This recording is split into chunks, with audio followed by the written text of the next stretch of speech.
waxaanu kugu soo dhaweynay ragga aad xumaansateen inay ku arkaan inaad meel aad ka timid gobol nool oo dadkiisu nool yahay oo ciidankiisu nool yahay oo aad u dhalatay inaad leedahay baanu tusaynaa dadka kalabaadna waxa weeye dhibaatada ku haysataa annana waan haysataa ciidanka daraawiishta ee buuhood la jooga wax xuquuq oo haba yaraatee loo keena ma jiro xuquuqdiisina waxaa lumiyey rag dana gaara leh ayaa xuquuqdiisii lumiyey hadday taakulayn tahay rag gooniyaa haysta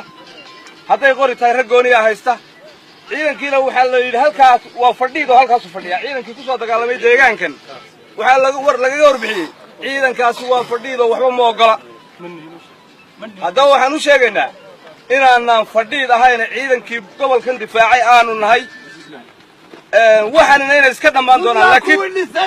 kuwii Puntland dhistayna aanu nahay ayaa farxad ii gelisay farxadaana weligay ilaawi karin weligeena ma ilaawayo meelaan tagaba ma ilaawayo farxaddaasi maxay tahay ciidankii daraawiishta Puntland ee gobolka Cayn oo shirsan madaxdiisii oo dhan aad iyo aad baan ugu faraxsanahay inaan maanta la kulmo madaxdu kale waxay maqashay inaan iska casilay xilkii aan u hayay ciidanka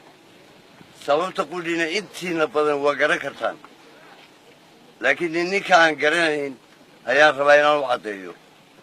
waxa weeye ciidankii Puntland waa baaba'ay waa burburay sabab u burburay haddii maska madaxa laga dilo soo dhiman maayo ciidankii Puntland waxaa laga dilay taliskii guud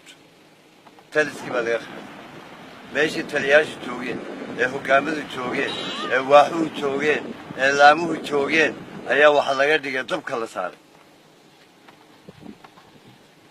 nimankaasaa ku talagalay laakiin kamay macaashin waa looga wada tegayaa berigii dhaweeda uu yimid ninka la yidhaaho madaxweynaha farmaajo uu garowa yimid ciidankii Puntland taliska joogay baanbooyda baa la garaacay dhaw dhaw dhaw dhaw dhaw dhaw magaasaa madaxtooyada la weydiiyay war waxaas maxay yihiin ayaa madaxweynihii yidhi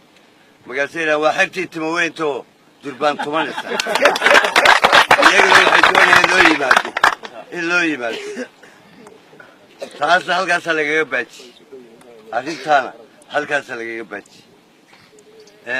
anigu ka tegiddeydii waxaan soo maray taliya horin abbaandulo urur taliya urur abbaandulo guuto taliya guuto abbaandulo gaas taliya gaas intaa weligay ma dhicin xeradii aan xukumay albaabka laga xidho waa kow 54 baa albaabka laga xidhay maxaa laga xidhay waxay yidhahdeen haddaan waxba noo kari karin naga tag